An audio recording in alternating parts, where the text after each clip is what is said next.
O que você imagina de um título de um livro que fala O Vendedor de Sonhos? O que você imagina nisso?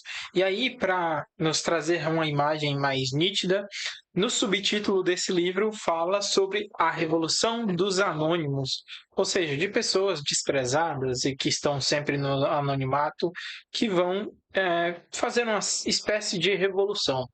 Mas que revolução é essa? O que isso quer dizer para nós? É isso que o livro do Augusto Curry vai nos mostrar dentro da sua estratégia de conversar sobre isso. Então, para a gente poder entender, vamos conversar um pouco sobre esse livro, sobre os acontecimentos que vão acontecendo ali, para a gente entender de uma forma mais clara.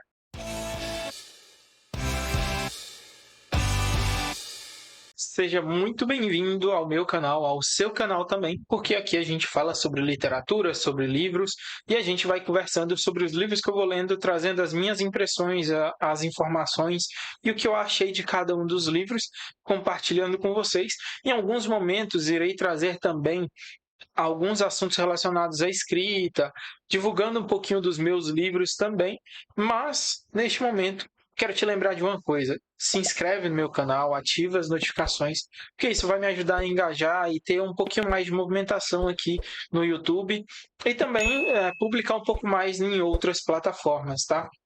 Mas especificamente eu gosto de falar aqui no YouTube porque a gente pode fazer um acontecimento mais profundo, tá? Então, sem mais delongas, bora passar para o nosso vídeo para que a gente possa conversar sobre esse livro do Augusto Curry. Bom, o livro em questão é este daqui, tá? Do Augusto Curry, O Vendedor de Sonhos e a Revolução dos Anônimos.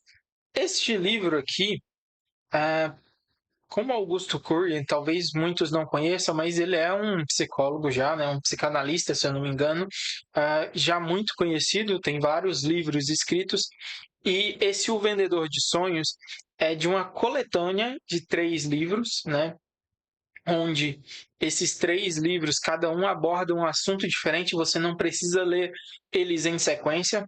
Esse aqui, pelo que eu entendi, é o segundo livro, né, dessa trilogia, e dentro desse livro aqui, a gente vai acompanhar. Primeiro, existe o vendedor de sonhos, né, que eles chamam de vendedor de sonhos, que é uma pessoa que a todos os momentos fica ajudando as pessoas e conversando com as pessoas em qualquer lugar, em qualquer ambiente, fazendo com que elas deixem de ser escravas de fato do capitalismo, de coisas que não fazem muito sentido para a nossa evolução como pessoas, né? Tratando traumas em alguns momentos, falando também sobre questão de infância e várias outras questões em que ele ajuda as pessoas a lidarem.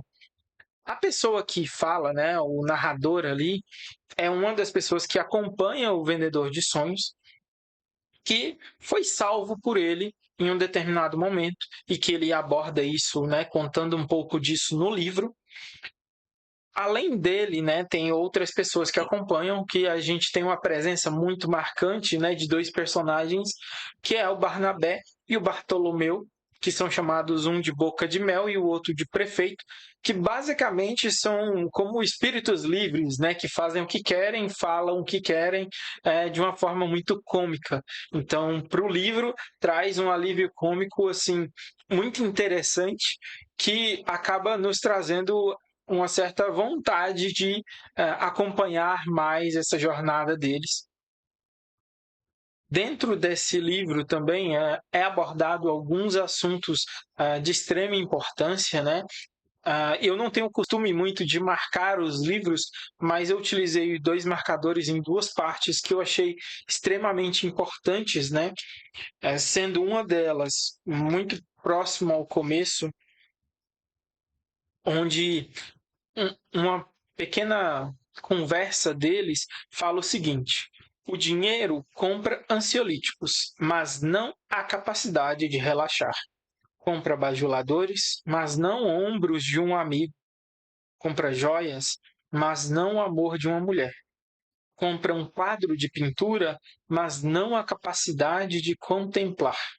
Compra seguros, mas não a habilidade de proteger a emoção. Compra informações, mas não o autoconhecimento. compra lentes de contato, mas não a capacidade de ver os sentimentos não expressos. O dinheiro compra um manual de regras para educar quem amamos, mas não compra um manual de vida. E essa frase eu achei extremamente importante, principalmente pelo momento em que nós estamos vivenciando, né? Onde a gente a todo momento tem que correr ali é, em busca de ter uma vida satisfatória ou de qualidade, né, em muitos momentos, buscando às vezes um emprego melhor, ganhar mais dinheiro, ter mais capacidade de capital financeiro de fato e se esquecendo de coisas muito importantes, né, como a questão de lidar com as emoções, lidar com os nossos filhos, nossos parentes, ter essa proximidade, ter um ombro amigo, ter um espaço ali onde a gente possa conversar e dialogar com pessoas que são próximas a nós e que na maioria das vezes a gente deixa em segundo plano, né? Então, se der ou se eu não tiver um trabalho, ou se eu não tiver outra coisa, é que eu vou fazer isso. E aqui ele aborda nesse sentido da gente deixar um pouco de se preocupar tanto com essas coisas materiais e se importar um pouco mais com essas coisas emocionais que ajudam tanto a nos regular, né, como também nos ajudam a ter uma qualidade, uma felicidade um pouco maior quanto à vida, quanto estar vivendo de fato. Então essa é uma das frases importantes que eu encontrei dentro do livro. E uma outra, né, que eu achei muito importante, que aqui no livro fala, né, é que se o mundo estiver em guerra com você, a batalha poderá ser tolerável, mas se você estiver em guerra consigo mesmo, será insuportável. Sem debater com seus inimigos internos, é quase impossível não construir guerras psíquicas ou sobreviver a elas. Ou seja, aqui é muito fácil a gente tolerar as guerras externas, né?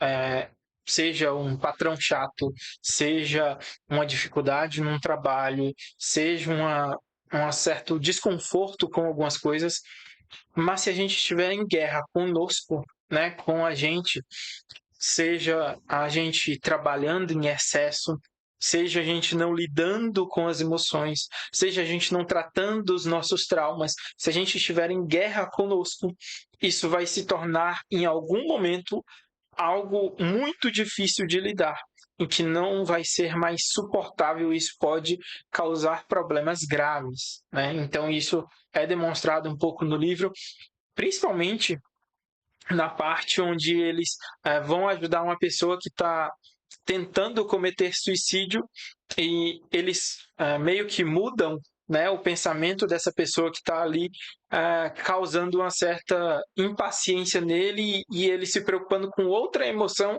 ao invés daquela depressão em que ele estava, né? Então mudando esse pensamento, tirando de um pensamento que estava muito depressivo para algo diferente. E aí a gente acaba sorrindo nesse momento pela forma como eles conduziram essa pessoa a esquecer que ele estava tentando um suicídio, e sim falando de outra coisa que não tem nada a ver. Então é algo muito interessante isso. Tem um outro momento onde eles começam a modificar a forma de lidar também, quando eles vão fazer uma espécie de teatro dentro de um presídio. E também dentro dessa história a gente acompanha eles descobrindo quem verdadeiramente é esse vendedor de sonhos, que basicamente vive na rua e é ameaçado por várias pessoas, mas ele não se importa com nada, dorme em qualquer lugar, tudo para ele está bom, e ele fica feliz somente de poder orientar as pessoas a deixarem de terem traumas e terem tantas dificuldades para lidar consigo mesmo e serem mais felizes vivendo com algo simples, de fato, né? Então, o que ele chama de revolução dos anônimos é de pessoas que na maioria das vezes não têm tanta visibilidade como ali as pessoas que acompanham ele, são viciados, pessoas que enfrentaram câncer, pessoas que estão em situação de rua e várias outras pessoas que acompanham ele que até passaram por depressões, perderam filhos, parentes ou não tem mais nada, e que de certa forma ninguém parece se importar com eles, e ele, estando junto a eles, acaba se importando com eles. Então a revolução é essa mudança de pensamento de pessoas anônimas e como elas podem ser representadas dentro de um ambiente. E é isso que tenta mostrar com essa história, que é muito interessante, muito instigante. Eu gostei bastante da história, apesar de que a questão do livro eu fiquei um pouco chateado, porque o livro que eu ganhei, né, de alguém, ele começou a descolar em algumas partes. Não sei se era porque a cola não foi feita, mas eu vou tentar organizar isso. Mas eu gostei muito do livro, pretendo ler os próximos e talvez você também curta a leitura desse livro. Então, se você gosta de livros que fazem você refletir e até se divertir durante a leitura e que tenham conceitos ali psicológicos e de tratamentos que talvez você é, possa refletir sobre a sua vida, melhorando alguma coisa para você, este é um bom livro para você ler, tá? Então, eu indico essa leitura. Espero que você tenha gostado também do que eu falei dentro desse assunto do livro. E eu espero que também você possa adquirir esse livro para que você possa ler e me dar as suas impressões aqui nos comentários, ou até mesmo curtindo esse vídeo também, tá? Se você está pensando em ler esse livro, porque é um livro muito interessante para você ler. Agradeço por você ter se mantido até aqui. Quero te lembrar mais uma vez que se você ainda não se inscreveu nesse canal, já se inscreve aí embaixo, tá? Ative as notificações, curta esse vídeo, compartilhe com mais pessoas para que a gente possa continuar falando sobre literatura e sobre vários outros livros. Agradeço por você estar aqui e fico para a próxima. Até o próximo vídeo.